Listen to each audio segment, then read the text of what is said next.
नमस्कार, आप देख रहे हैं आपका अपना चैनल भिवानी हलचल और खबरों के संग में मैं हूं मनोज कुमार। आइए डालते हैं नजर आज के समाचारों पर।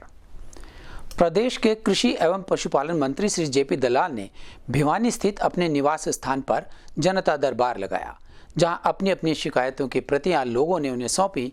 वहीं अनेक समस्याओं का निपटारा मौके पर ही कर दिया गया। पत्रकारों से बातचीत करते हुए उन्होंने ओलंपिक्स में पदक विजेताओं को शुभकामनाएं भी दी। पत्रकारों को संबोधित करते हुए कृषि मंत्री जेपी दलाल ने कहा कि सबसे पहले भारत की झोली में गोल्ड मेडल डालने वाले नीरज चोपड़ा का एवं ओलंपिक में गए सभी खिलाड़ियों एवं महिलाओं की टीम, पुरुष हॉकी टीम बजरंग पूनिया का ओलंपिक में मेडल जीतने पर आभार व्यक्त किया।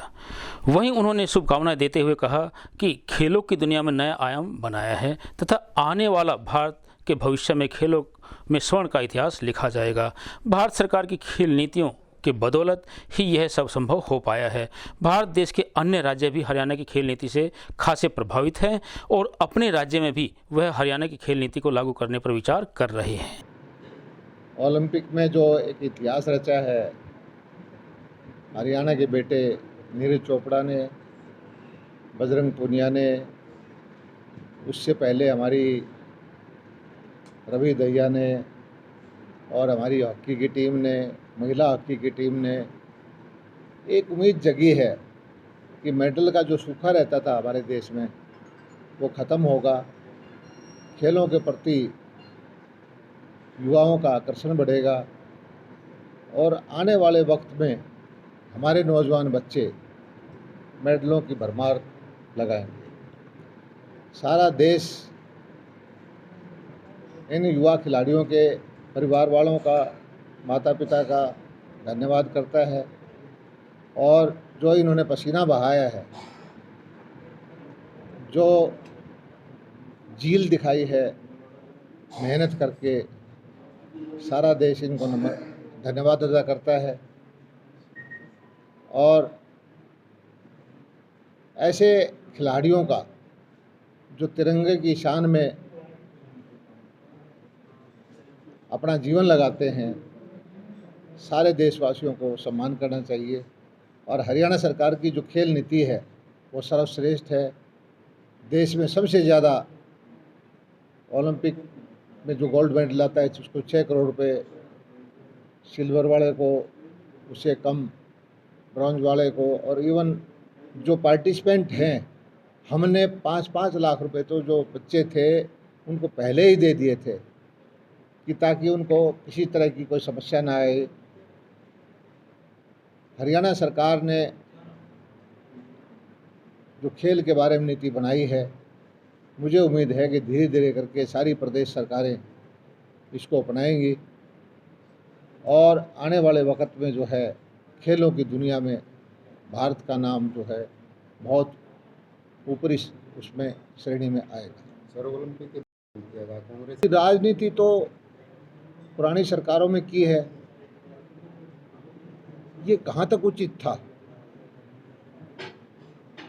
कि चाहे खेल हो वहाँ भी एक ही परिवार का नाम, चाहे कोई यूनिवर्सिटी हो वहाँ भी उसी परिवार का नाम, चाहे कोई हवाई अड्डा हो वहाँ भी उसी परिवार का नाम, चाहे कोई पार्क हो वहाँ भी उसी परिवार का नाम, चाहे कोई परियोजना हो बिजली की, सिंचाई की, वहाँ भी उसी परिवार का नाम। इतने बड़े देश को एक परिवार से बाहर जो है महान पुरुष हुए हैं विभिन्न क्षेत्रों में, जिन्होंने अपना जौहर दिखाया है, उनका नाम भी होना चाहिए। आज देश के प्रत्येक खिलाड़ी से पूछा जाए कि जो खेल का पुरस्कार है वो स्वर्गीय मेजर ध्यानचंद जी के नाम से होना चाहिए या उस नेता के नाम से होना चाहिए जिसके नाम से था। हमारी सरकार की नीति है कि बगैर खर्ची, बगैर पर्ची के, बगैर भेदभाव के, योग्यता के आधार पर नौकरी देना। और अब तो हमने बोल दिया है कि हम कोई इंटरव्यू नहीं लेंगे, तो इसलिए जहाँ भी लिखित परीक्षा शंका के दायरे में आएगी, पारदर्शिता को देखते हुए कहीं भी अगर कोई शंका होती है तो उसको कैंसिल करना उचित है।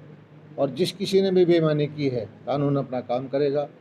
और हमारे जो नौजवान हैं, जो प्रतिभागी हैं, जो योग्य हैं, उनके हक को कोई पैसे के दम पे खरीदना चाहता है वो नहीं होने दिया जाए। महाराजा अनंगपाल सिंह की बदौलत ही हम सभी आज़ादी की सांस ले रहे हैं, यह कहना था क्षत्रिय समाज के पदाधिकारी सूर्य तंवर का।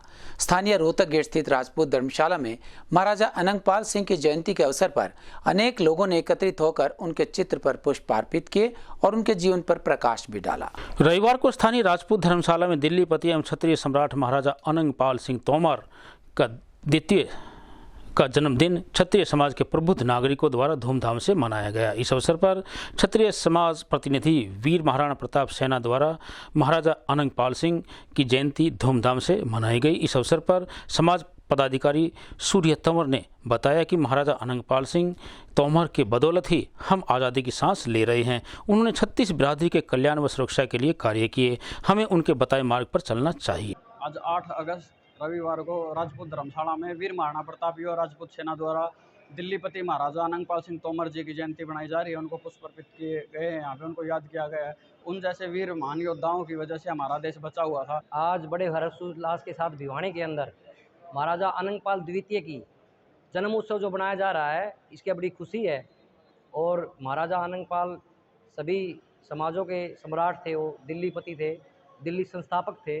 1051 से लेकर 1081 तक वो दिल्लीपति रहे।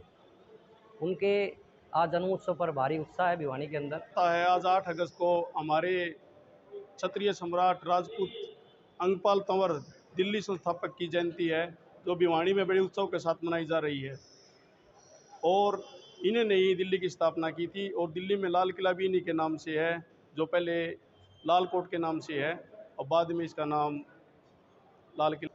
अर्जुन के बेटे अभिमन्यु के वंशज है महाराजा अनंगपाल सिंह जी तोमर, जिनकी हम भी अनंगपाल सिंह जी के ही वंशज है, जिनके 1440 गांव लगते हैं पूरे उत्तर भारत में। तंवरों के वो सभी के सभी महाराजा अनंगपाल सिंह जी तोमर द्वितीय के वंशज है। महाराजा अनंगपाल सिंह जी तोमर ने दिल्ली की स्थापना की थी। दिल्ली के संस्थापक महाराजा अनंगपाल सिंह जी तोमर है, जिनका भव्य किला आज भी मौजूद है। और आज इस अवसर पर सर्व समाज ने इकट्ठा होकर के महाराजा अनंगपाल सिंह जी तोमर का जन्मोत्सव मनाया है। जयंती मनाई जा रही है और भिवानी जिले में न सभी समाज इकट्ठे होकर जयंती मनाने लग रहे हैं। और भिवानी जिले में पहली बार मनाने लग रहे हैं, जो दिल्ली के शासक ने दिल्ली बसाई थी अनंगपाल महाराज ने। रविवार को तोशाम रोड स्थित टीआईटी वरिष्ठ माध्यमिक विद्यालय में नवनिर्मित प्रांगण में हमारा परिवार भिवानी इकाई द्वारा पौधारोपण किया गया। इस अवसर पर विशिष्ट अतिथियों के रूप में विजेंद्र बड़गुज्जर, डॉक्टर रुपेंद्र रंगा, doctor Narendra Jangra, doctor DP Kaushik के अलावा हमारा परिवार के अनेक सदस्यों ने सपरिवार पहुंचकर अनेक चिकित्सकीय और फलदार पौधे रोपण किए। रविवार को स्थानीय राजपूत धर्मशाला में दिल्लीपति एवं क्षत्रिय सम्राट महाराजा अनंगपाल सिंह तोमर का द्वितीय का जन्मदिन क्षत्रिय समाज के प्रबुद्ध नागरिकों द्वारा धूमधाम से मनाया गया। इस अवसर पर क्षत्रिय समाज प्रतिनिधि वीर महाराणा प्रताप सेना द्वारा महाराजा अनंगपाल सिंह की जयंती धूमधाम से मनाई गई। इस अवसर पर समाज पदाधिकारी सूर्य तंवर ने बताया कि महाराजा अनंगपाल सिंह तोमर के बदौलत ही हम आज़ादी की सांस ले रहे हैं। उन्होंने 36 बिरादरी के कल्याण व सुरक्षा के लिए कार्य किए, हमें उनके बताए मार्ग पर चलना चाहिए। हमारा परिवार संगठन द्वारा टीआईटी वरिष्ठ माध्यमिक विद्यालय में पौधारोपण कार्यक्रम आयोजित किया गया है, जिसमें 51 पौधे मुख्य रूप से शिक्षक और डॉक्टर चिकित्सक के माध्यम से विद्यालय परिसर में रोपित किए गए हैं। इससे पूर्व भी एक बार पहले भी पौधारोपण का कार्यक्रम विद्यालय में किया गया था। ये दूसरा कार्यक्रम है, जिसमें कुछ पौधे मेडिसिन से संबंधित डॉक्टर रुपेंद्र रंगा जी के द्वारा बाहर से मंगवाए गए हैं। उनका पौधारोपण भी आज विद्यालय परिसर के अंदर पीछे जो ग्राउंड है उसमें किया गया है। देखो, आज टीआईटी के प्रांगण में पौधारोपण का प्रोग्राम है और ये कार्यक्रम डीपी कौशिक जी समय समय पर करते रहते हैं और अपने पर्यावरण को बड़ा शुद्ध कर रहे हैं। और ये पौधे लगाना एक बहुत ही अच्छी कला है और हर इंसान को इसके बारे में सोचना चाहिए। जब हम पैदा होते हैं तो पैदा होते सबसे पहले हम क्या छोड़ते हैं, हम कार्बन डाइऑक्साइड छोड़ते हैं और हम ऑक्सीजन लेते हैं। और वो ऑक्सीजन हमारे को कहाँ से मिलती है? वो हमारे को पर्यावरण से मिलती है। जो पेड़ हैं, पौधे हैं, ये हमारे के नाम में कार्बन डाइऑक्साइड को शुद्ध करके हमारे को ऑक्सीजन देते हैं। अगर हम ज़्यादा से ज़्यादा हम पौधे लगाएंगे तो हम अपने पर्यावरण भी स्वस्थ रखेंगे, अपने शरीर को भी स्वस्थ रखेंगे। स्थानीय हलवास गेट स्थित बाबा जहरगिरी आश्रम में विश्व हिंदू परिषद द्वारा तीज उत्सव कार्यक्रम का आयोजन किया गया। इस कार्यक्रम में झूले और सांस्कृतिक कार्यक्रमों ने धूमधाम से वहां पर बहुत अच्छी तरह से तीज उत्सव मनाया और उसमें 4 चांद लगा दिए। वहीं दुर्गा वाहिनी की जिला संयोजिका ने भी इस त्योहार के बारे में विस्तार से जानकारी दी। हालवास गेट स्थित जहरगिरी आश्रम में तीज त्योहार को धूमधाम से मनाया गया। इस अवसर पर मंदिर महंत डॉक्टर अशोक गिरी महाराज ने बताया कि तीज का त्योहार महिलाओं सहित पूरे समाज को एकजुट रखता है। वहीं उन्होंने जीवन को खुशियों से भरता हुआ यह त्योहार बताया।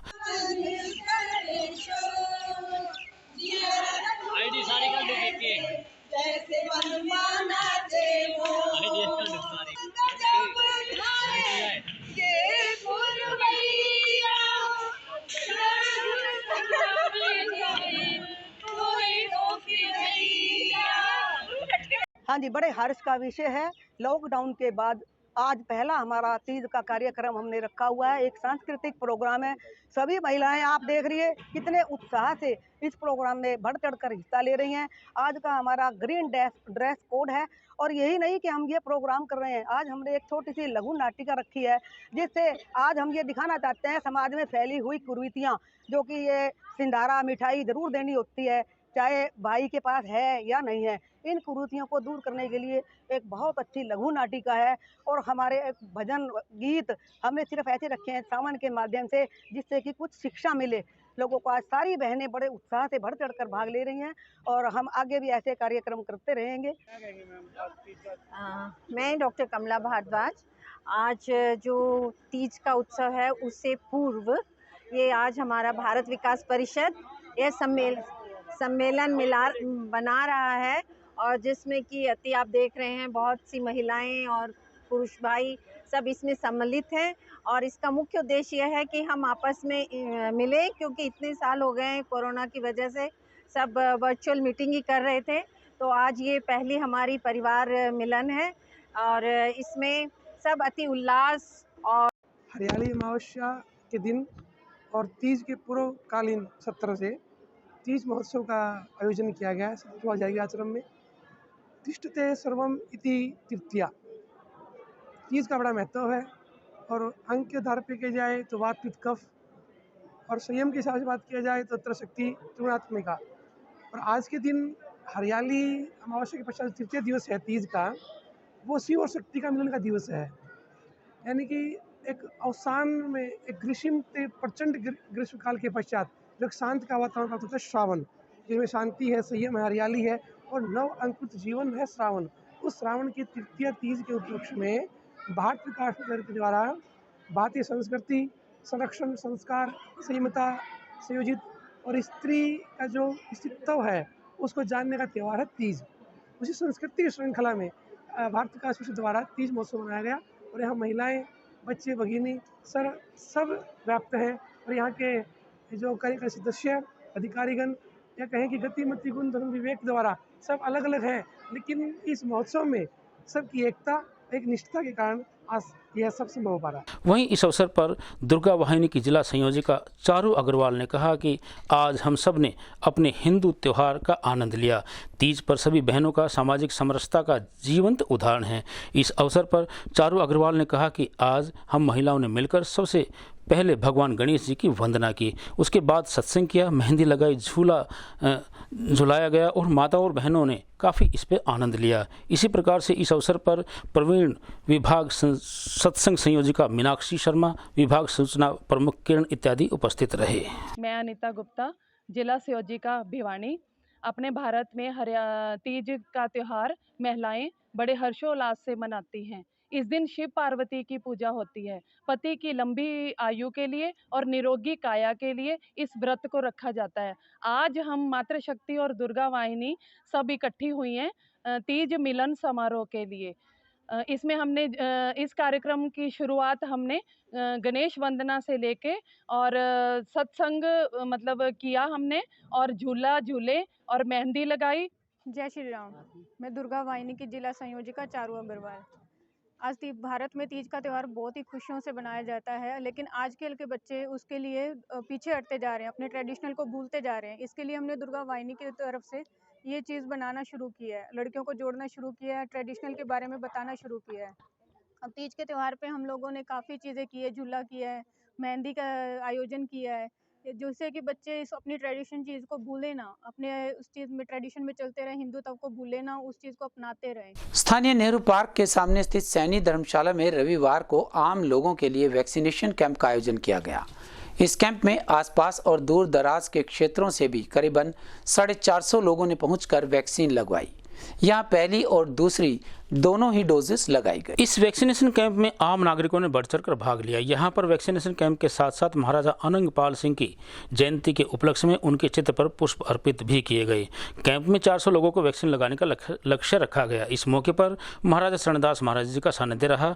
महाराज चरणदास महाराज ने कहा कि सामाजिक संस्थाओं के द्वारा आम लोगों को फायदा पहुँचता है, जिससे जरूरतमंद नागरिक अपने आसपास के क्षेत्र में कैंप लगे हुए होने के कारण आम नागरिकों को इधर उधर भटकना नहीं पड़ता, उन्हें अपने आसपास में ही वैक्सीनेशन की सुविधा मिल जाती है। जो कार्यक्रम किया गया है कोविड-19 की चलते टीकाकरण का जो ज़रूरतमंद लोगों को इस बात का लाभ भी पहुँचेगा, क्योंकि कुछ लोग हॉस्पिटल जा पाते हैं, तो इस प्रकार की जो संस्थाएँ काम करती हैं उन संस्थाओं के माध्यम से आम आदमी को उसका फायदा भी होता है। और इस संस्था को भी आशीर्वाद भी है कि अच्छे तरीके से इन्होंने सोशल डिस्टेंस को भी अपनाया है और लोगों को कम से कम इकट्ठा किया है, और इस प्रकार के कार्यक्रम होने चाहिए। जी सर, मेरा नाम ममता है और आज हमने हमारी ट्रस्ट है, इसके थ्रू हमने कैंप लगाया टाइम ऑर्गेनाइजेशन ट्रस्ट, और 350 तो कन्फर्म है हम वैक्सीन लगवा रहे हैं, बट हो सकता है 450 भी हो सकते हैं। और हम लोगों से यही अपील करेंगे कि ज़्यादा से ज़्यादा संख्या में लगवाएं और इस महामारी से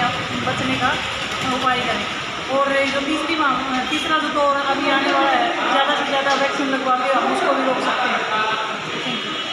भिवानी जिले में कोरोना संक्रमण का एक और केस ठीक हुआ और अब यहाँ एक्टिव केसेस की संख्या 2 रह गई है, और इसी तरह से लोग सावधानी रखते रहेंगे तो यह नंबर 0 पर भी पहुंच जाएगा।